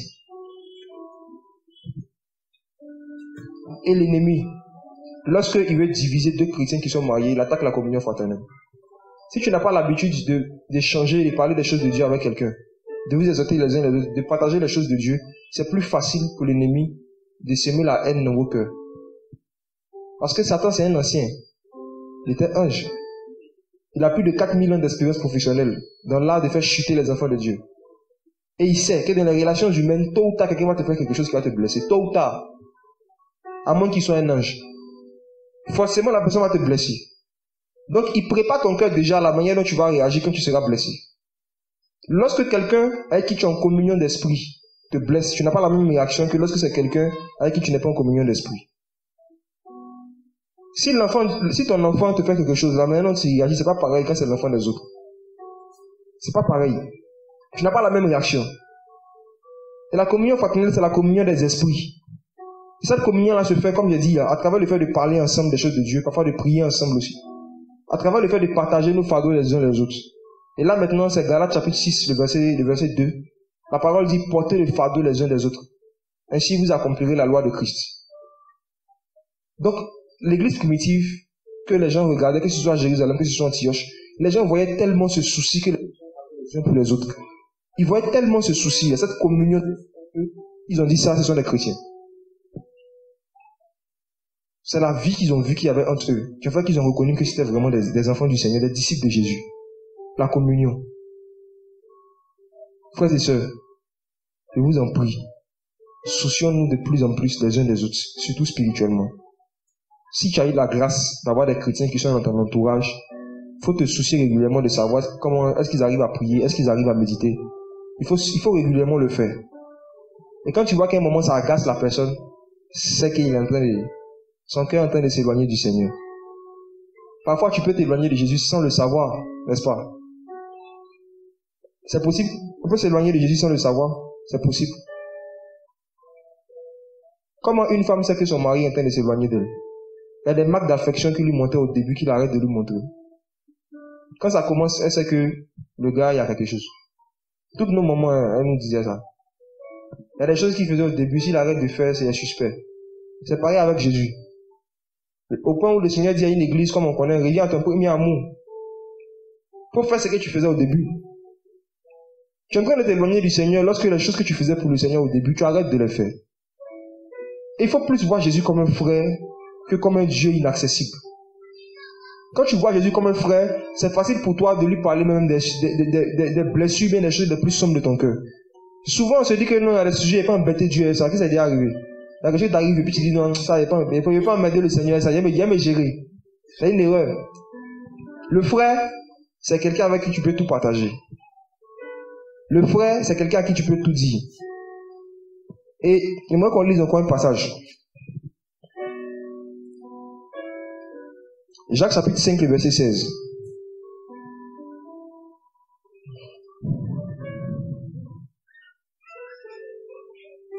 Jacques 5, le verset 16, je lis rapidement. Confessez donc vos fautes les uns aux autres et priez les uns pour les autres afin que vous soyez guéris. Car la prière du juste faite avec ferveur est de grande efficacité. Je relis. Confessez donc vos fautes les uns les autres et priez les uns pour les autres afin que vous soyez guéris. Car la prière du juste faite avec ferveur est une grande efficacité. Voici un autre principe de la communion fraternelle, se confesser les uns aux autres. Mon frère, ma soeur, j'ai une question. Est-ce que quand tu commences à faire des choses qui ne sont pas bien, mais quand tu pêches là, tu parles de ça à quelqu'un, mais tu parles de ça à Dieu seulement. Tu parles de ça à Dieu seulement. Non, c'est pas la communion fraternelle. Et ta communion fraternelle est bancale. Chaque chrétien doit avoir au moins une personne à qui, lorsqu'il fait des choses, il peut venir se confesser. Si tu n'as pas ça dans ta marche avec Dieu, tu es en danger. Je t'assure que tu es en danger. Frères et sœurs, ces dernières semaines-là, comment est-ce que des péchés cachés, des fautes qu'on ne confesse pas à quelqu'un, peuvent créer des dégâts, même des problèmes de santé?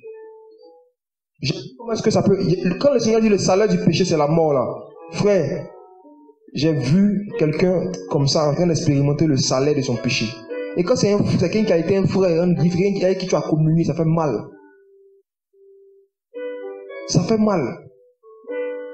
Le fait de cacher ses fautes. La Bible dit que celui qui cache ses fautes ne fait quoi? Ne prospère pas. La Bible dit ne grandit pas spirituellement. Entends le royaume des cieux, lorsque tu ne prospères pas, tu régresses. En fait, tu prospères toujours d'un sens. Soit tu prospères vers le haut, mais tu prospères vers le bas. Tu avances quand même. Et quand tu caches tes fautes là, tu prospères en bas. Tu prospères dans les ténèbres. Tu t'enracines dans les choses bizarres. S'il y a des péchés que tu fais et que tu n'arrives même pas à confesser à une seule personne, tu as un problème. L'ennemi peut se servir de ça pour t'emmener dans les profondeurs de Satan, pour te tirer vers le bas. Le Seigneur dit confessez vos fautes les uns aux autres. Il faut que tu aies au moins un frère, au moins une soeur, au moins quelqu'un. En général, quand tu es marié, si ton mari, même si ta femme, c'est bon. À qui tu peux venir dire, même quand tu commences à être tenté par le mal, mieux vaut se confesser ses tentations plutôt que confesser ses péchés. Mieux vaut confesser ses tentations que de confesser ses péchés. Quand tu commences à être tenté, il faut venir en parler. Il ne faut pas attendre. Il dit qu'il y a me gérer moi seul. Le Seigneur dit, deux valent mieux qu'un. Car si l'un tombe, l'autre fait quoi? Le relève. Et si le Seigneur l'a dit, c'est parce qu'il sait qu'il y a des choses, quand tu tombes, tu ne peux pas te lever toi seul. Et c'est comme ça que beaucoup se sont éteints eux seuls, tout seuls comme des grands garçons. Ils pêchent, ils confessent ça à Dieu, et ils se disent, ça suffit. Je suis libre. Non. Les uns aux autres. Et priez les uns pour les autres afin que vous soyez quoi? Guéris. Parce qu'il y a des péchés, quand on ne les confesse pas, ça envoie la maladie. Ça envoie des maladies. Ça envoie des maladies. Frères et sœurs, on en a vu. Je me souviens un jour, il y avait un cas de folie. Un programme, le monsieur est venu, quand le Seigneur l'a guéri, il était devenu fou et muet. Il n'est pas sourd et muet, lui c'est fou et muet. Quand il est revenu à lui, il a dit que, en fait, il était moniteur dans une école, une église, Assemblée de Dieu, et que il avait commencé à être tenté par la drogue. Et quelqu'un dans son entourage avait commencé à lui suggérer des choses de la drogue. Et il n'a pas confessé ça à quelqu'un, il n'a pas parlé. Et première fois, il s'est dit, il va essayer, il a essayé, il a réessayé. Et comme un frère le disait hier, qui a bu boira. Donc, tu as commencé à goûter, tu goûteras. Et c'est comme ça que le Seigneur l'a frappé, il est devenu fou. Les péchés secrets, les péchés non confessés, ça engendre plus de dégâts que ce qu'on croit. Ça engendre des dégâts, des problèmes de santé, des problèmes mentaux, des choses bizarres. Et ça, qu'est-ce qui fait que tu n'arrives pas à parler d'une de tes fautes à quelqu'un? Pourquoi? Parce qu'il n'y a pas de communion fraternelle. Beaucoup de prédicateurs qui sont tombés dans l'adultère et qui sont devenus autre chose, alors qu'ils avaient été véritablement appelés par Dieu, c'est parce qu'ils n'avaient pas de communion fraternelle. Babylone, le système évangélique là, c'est la faiblesse de beaucoup de nos frères, beaucoup de prédicateurs. Ils n'ont pas de communion fraternelle. Tous les chrétiens qui les ont tous, c'est leurs serviteurs. Tous les chrétiens qui les ont tous les voient comme un héros, comme une superstar. Leur côté humain, hein, ils cachent ça. C'est le côté divin seulement les gens voient. Du coup, tu donnes une image comme ça aux gens. Le jour que tu fais quelque chose, tu peux venir parler. Surtout que tu veux pas que leur manière de te voir change. Qui te fait passer pour Dieu adjoint. Maintenant, Dieu adjoint va venir dire que il est tenté. Même ces tentations, ils sont tentés, ils n'arrivent pas à dire. Et ils pensent que c'est une preuve de force. C'est Satan seul qui peut te conseiller de te taire lorsque tu es tenté à l'excès. De ne pas partager avec quelqu'un. Pour dire, prie avec moi, je ne vais pas tomber. Je ne vais pas chuter, prie pour moi. C'est Satan seul qui peut te convaincre de ne pas en parler. C'est le diable seul. Et beaucoup n'ont pas de communion fraternelle. La seule relation qu'ils ont avec les chrétiens, c'est une relation de prédicateur à prédicateur, prédicateur à temps. Et ça, c'est un danger quand c'est comme ça. Tu es en danger. Je me rappelle, il y a je l'ai écouté encore récemment. Lui, il a été, même dans le système, on l'a rejeté. Tellement son affaire de femme, il a gâté son nom. Et il disait que ma femme pensait que j'étais le petit frère de Dieu. Qu'elle ne pouvait pas s'imaginer, en fait. Mais il dit, mais normalement, un ministère qui est où ça attire les femmes. Regardez Jésus. Il y avait beaucoup de femmes qui le suivaient. Il a commencé à faire, il dit, ah, ça c'est la folie, là. Il est devenu fou. Il dit que même sa femme, il lui a donné une fausse image de lui. Il a montré seulement son côté charismatique. Maintenant, son côté frère, là, il n'y avait pas. Frères et sœurs, ne marchons pas comme ça, ne fonctionnons pas comme ça. N'ayons pas peur, comme Paul, d'être jugé par qui que ce soit. Il n'y a plus de condamnation pour ceux qui sont en Jésus-Christ. Il n'y a plus de condamnation pour ceux qui sont en Jésus-Christ. La condamnation vient lorsque la pratique du péché n'est pas confessée, n'est pas abandonnée. C'est là que la condamnation vient. Mais il n'y a pas de condamnation pour ceux qui sont en Jésus-Christ. On dit confessez vos péchés les uns aux autres, priez les uns pour les autres afin que vous soyez guéris. Donc j'exhorte quelqu'un, si tu as une maladie, bien tu es malade et que toi-même tu sais que ça a commencé depuis que ta relation avec Dieu, tu as fait des choses bizarres, il faut venir en parler. Pour qu'on puisse prier les uns pour les autres. Amen. Ok. Un autre passage, par rapport à la communion fraternelle.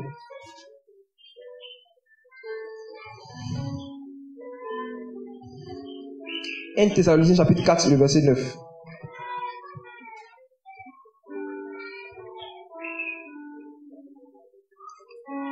« 1 Thessaloniciens chapitre 4, le verset. Je lis. « Quant à l'amour fraternel, vous n'avez pas besoin qu'on vous écrive, car vous-même, vous êtes enseignés de Dieu à vous aimer les uns les autres. Car vous-même, vous êtes enseignés de Dieu. Enseignez Dieu à vous aimer. Alors, une autre chose dans la communion fraternelle, prier, on doit prier chacun de nous pour demander au Seigneur de nous enseigner comment manifester l'amour envers les autres. Ça doit être vraiment un sujet de prière. On doit demander au Seigneur de nous enseigner.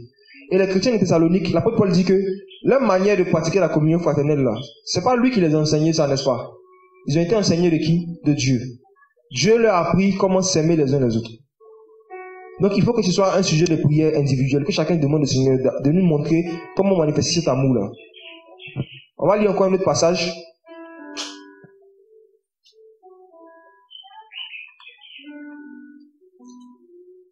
C'est dans Romains, chapitre 12, le verset 10.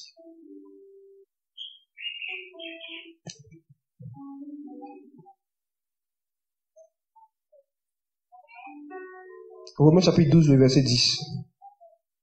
Il dit, soyez portés par l'amour fraternel à vous aimer les uns les autres, faisant chacun passer les autres avant lui par honneur.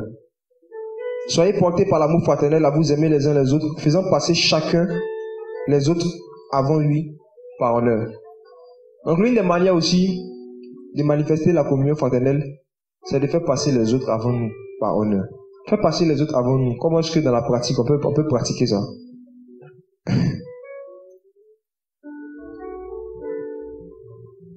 Dans l'œuvre du Seigneur d'abord, je pense que dans l'œuvre du Seigneur, il y a plein de cas comme ça.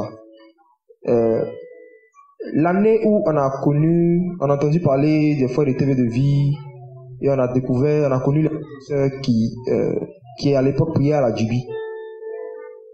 Cette même année-là, chaque vendredi soir, on organisait des programmes. Chaque vendredi soir.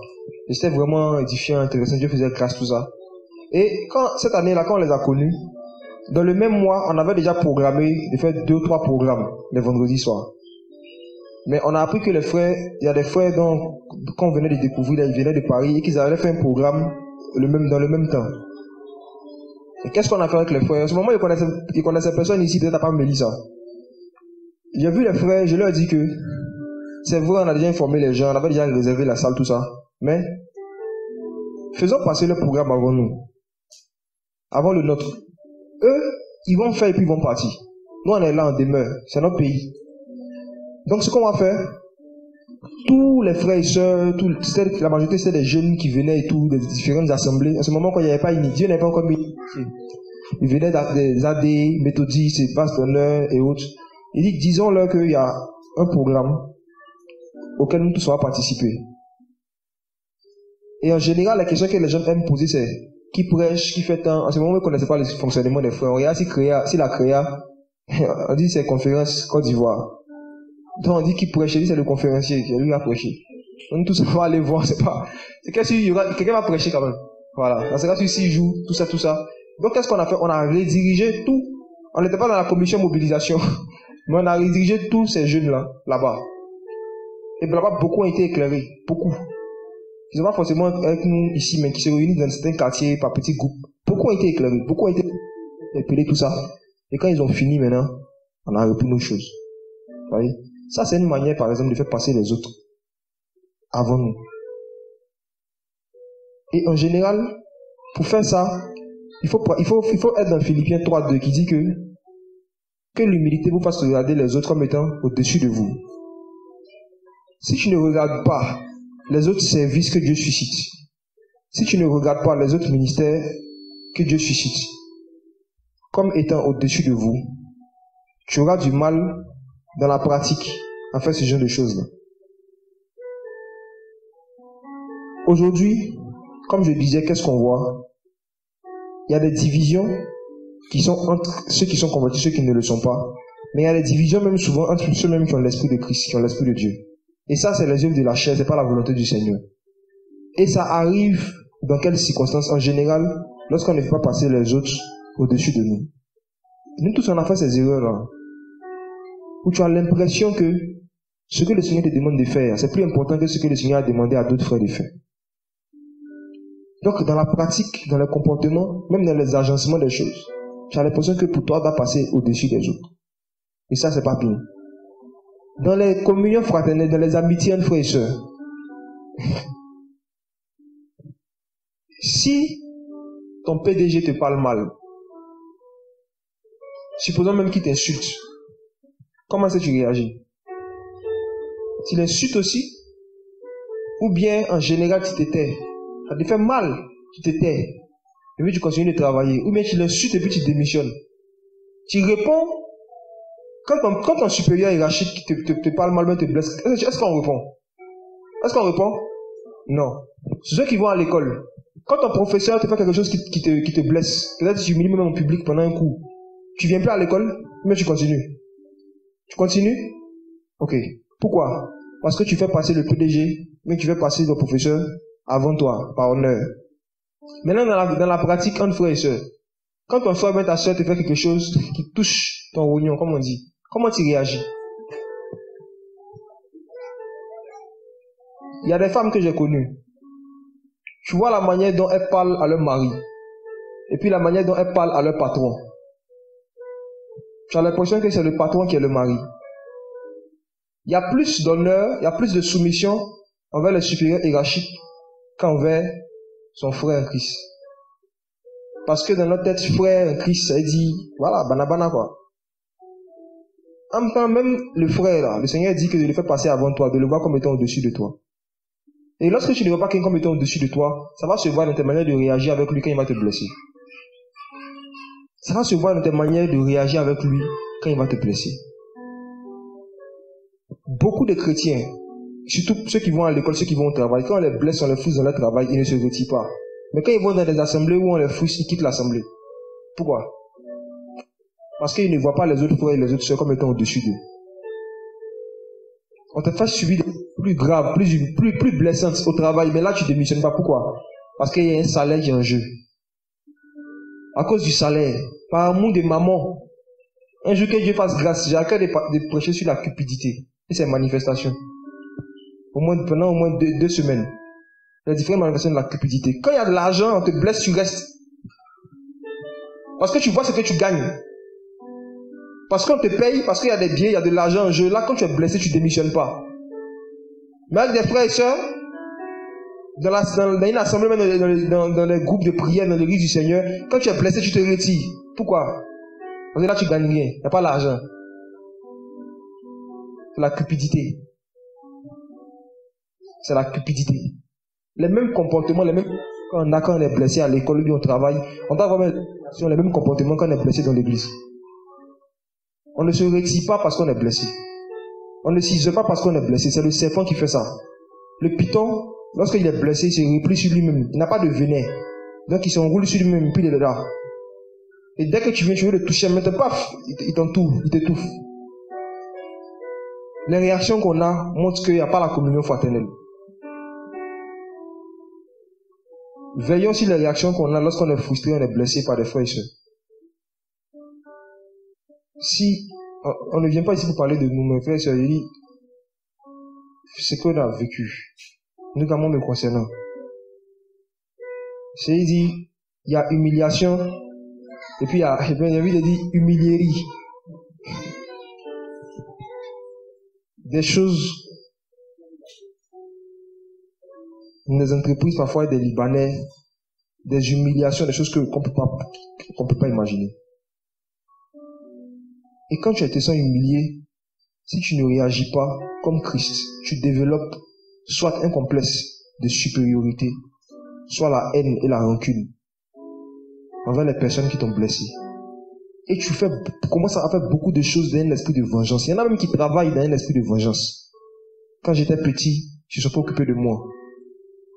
Quand j'étais petit, ils ont dit que je n'allais jamais réussir. Ils ont dit que je n'allais jamais pouvoir avoir mon diplôme. Je vais leur montrer que je peux y arriver. Avant Jésus-Christ, tu raisonnais comme ça. Maintenant, tu t'es converti. Et c'est pour ces mêmes motifs-là que tu veux avoir un diplôme, que tu veux travailler. Pour montrer aux gens de ta famille que ce qu'ils ont dit sur toi, là, tu as pu sortir de là. Tu es dans la cupidité. Parce que tu te dis que c'est l'argent qui va te donner une valeur supérieure, qui va restaurer ton image devant les hommes. Tu te dis que si tu as un niveau de poids financier, tu pourras enfin montrer aux gens de ta famille qui se sont trompés à ton sujet. Tu travailles par cupidité.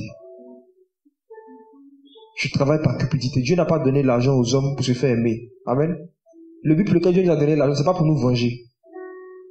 C'est pas pour montrer à ceux qui nous ont humiliés qu'on n'a pas ce qu'ils ont dit. C'est pour répondre à nos besoins simplement. Donc, un autre motif pour lequel tu cherches l'argent, qui est autre que pour répondre à tes besoins, c'est la cupidité. On ne cherche pas l'argent pour relever un défi, en fait. Quand on s'est lancé depuis on est petit. Par rapport à certaines personnes qui nous entouraient. J'ai connu une dame, à chaque fois elle dit qu'elle veut faire commerce, une chrétienne. Quand elle commence un commerce, ça se gâte. Quand elle commence, ça ne marche pas. Donc elle dit de prier pour elle, vraiment, elle ne sait pas s'il y a des liens de famille, des trucs qui lient son argent, tout ça. Et là, elle a dit non, ça c'est pas ça. C'est pas ça déjà. On va chercher c'est quoi, mais en tout cas, c'est pas ça. Tu vois. Donc j'ai prié par rapport à ça, et le Seigneur me dit que c'est parce qu'elle fait ce commerce-là par cupidité. C'est pour cela qu'il va bénir. Que c'est moi, mais il la combat, c'est pas démon. Je suis allé la voir. Il dit, maman, est-ce que quand tu étais jeune là, à tel âge, il y a quelqu'un qui t'a humilié à l'école, et puis après ça tu as dit que tu vas leur montrer dans le village là, que toi tu peux réussir. Il y a eu une scène, il s'est passé. Il dit ok. Il dit, et depuis là, tu cherches à faire du commerce, à faire des choses pour avoir beaucoup d'argent, pour retourner au village avec tes pagnes, tes goodies, avec tes chaînes, pour dire voilà, 50 cents dans la place. Il dit c'est pour ça, et tu cherches à retourner au village pour ça. Le commerce que tu fais là, si ça marche, qu'il y a les bénéfices, tu vas faire quoi avec? Et effectivement, il continue à retourner au village. Je dis mais, tu vois, Dieu ne répond pas à nos envies, il répond à nos besoins. Et c'est à cause du motif pour lequel tu es en train de travailler que Dieu même te combat. Je lui ai fait lire Agé chapitre 1. Où le Seigneur disait aux Juifs, vous avez remarqué que vous sémez et puis vous ne moissonnez pas, non? C'est moi qui fais, c'est pas ça, c'est pas le dévoreur, c'est moi. Vous avez remarqué que vous faites telle chose, ça ne marche pas? C'est moi. Je lui ai montré le passage. Il dit, même les Juifs ont vécu ça. Il dit, vous construisez vos belles maisons, vous êtes en train de planter vos vignes, alors que ma maison est abandonnée. Il dit, dans tes projets pour lesquels tu vas avoir l'argent, il n'y a rien qui concerne l'œuvre de Dieu. Il n'y a rien. Mais dans ce cas, débrouille-toi pour avoir ton argent. Le Seigneur n'est pas venu pour nous rendre riches matériellement, amen. Jésus n'est pas venu pour nous enrichir matériellement, hein. 2 Corinthiens 8, 9 qui dit que Jésus s'est fait pauvre par sa pauvreté, nous fussions enrichis là. C'est pas enrichi en monnaie. C'est pas enrichi avec l'argent. Et la pauvreté de Jésus dont on parle là, c'est pas pauvreté matérielle. Il s'est dépouillé de ses honneurs, des choses qu'on lui donnait. Sinon sur la terre il manquait de rien. Lui-même il s'occupait des gens. Donc il a permis ça pour qu'on soit enrichi en bonté, on soit enrichi en sainteté. La richesse qu'on a perdue, qu'Adam a perdue là, l'intimité avec le Saint-Esprit. C'est pour ça que le Seigneur est mort sur la croix. C'est cette richesse-là qui promet.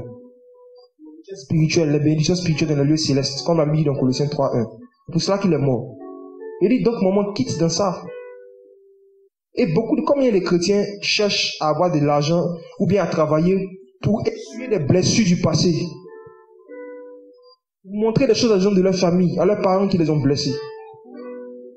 Si c'est ton cas, il faut te repentir devant le Seigneur.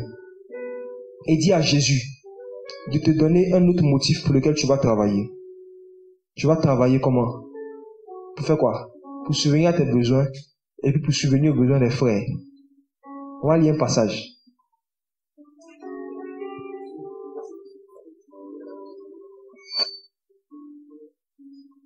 On va lire Éphésiens chapitre 4.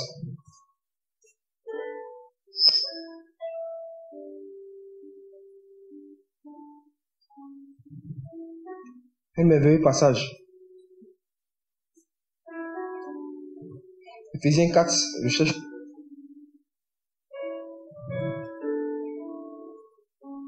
À partir du verset 27 à 28.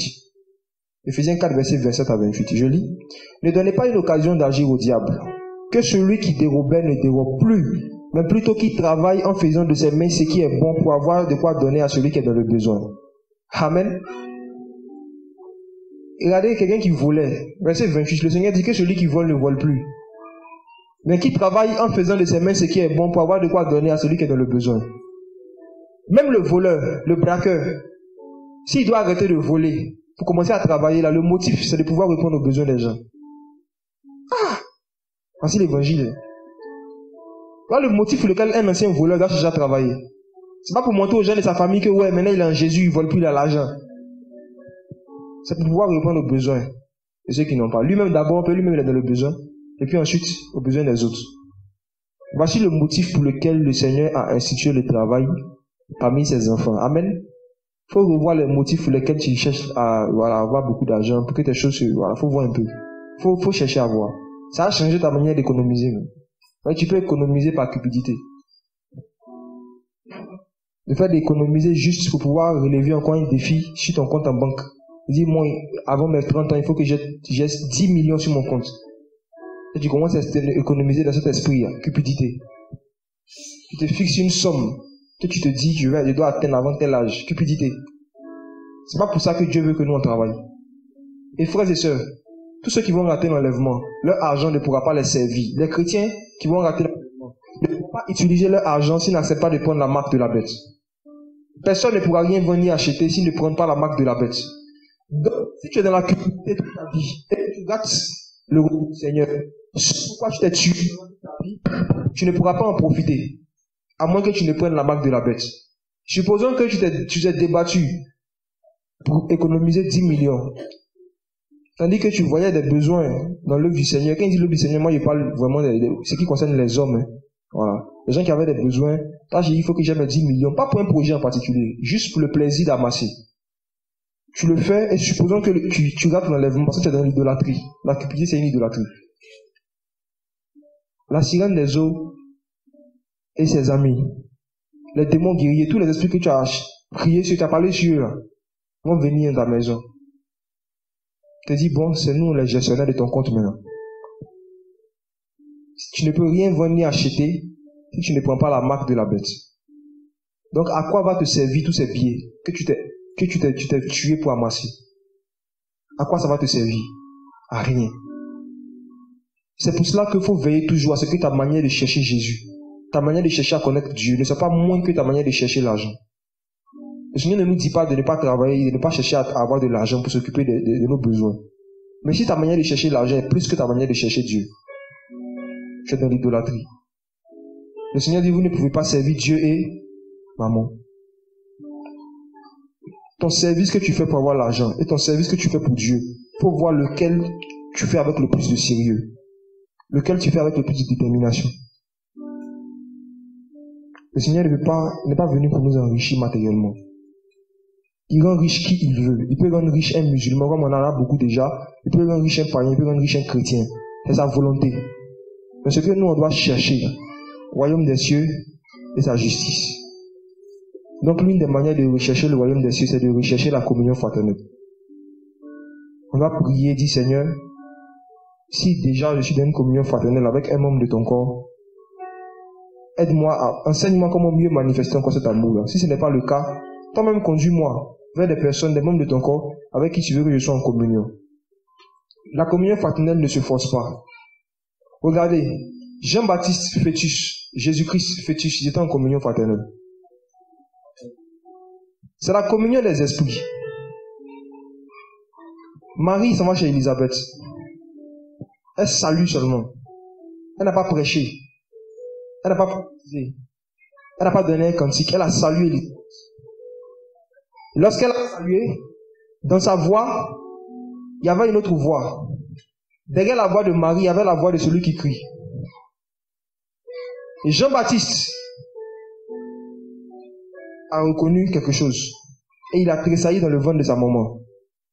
Et Élisabeth a dit, lorsque j'ai entendu ta salutation, l'enfant qui était là va pouvoir se retourner. Salutation, simplement. Jean-Baptiste a répondu. Pourquoi? Communion d'esprit. À qui c'est déjà arrivé, quelqu'un que tu n'as jamais vu? Un chrétien. Mais la première fois que vous voyez, quand vous parlez, c'est comme si vous vous connaissez depuis toujours. On ne force pas. À qui aussi c'est déjà arrivé, quelqu'un que tu connais depuis longtemps, mais quand tu veux communier avec lui, tu forces. Il y a deux cas.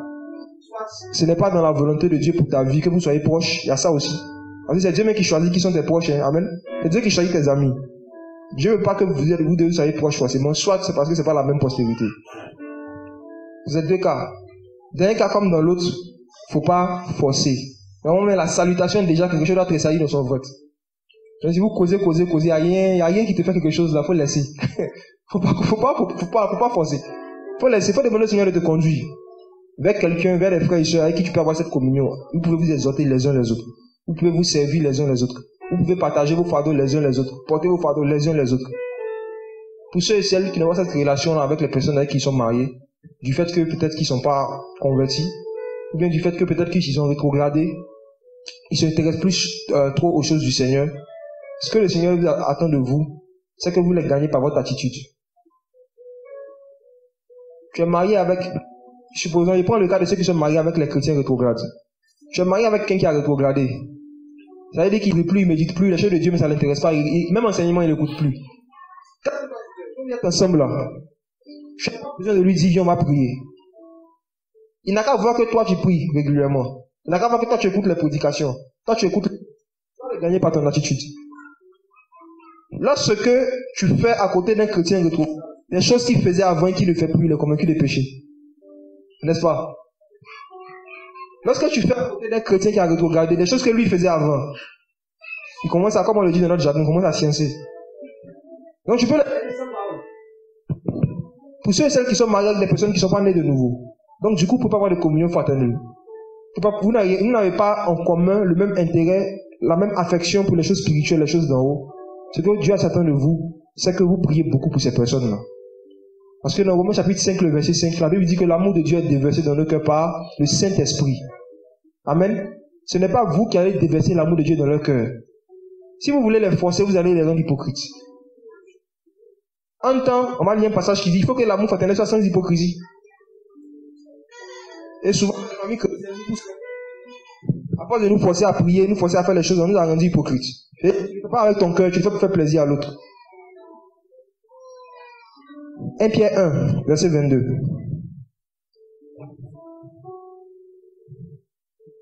1 Pierre 1, le verset 22.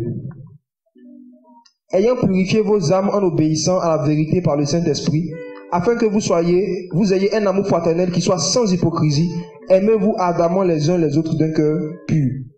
Amour fraternel sans hypocrisie. C'est quelque chose que tu fais pour ton frère, même pour ta soeur, pas pour lui faire plaisir, mais pour faire plaisir à Dieu. Amen. Quand tu fais pour lui faire plaisir à lui, tu es dans l'hypocrisie.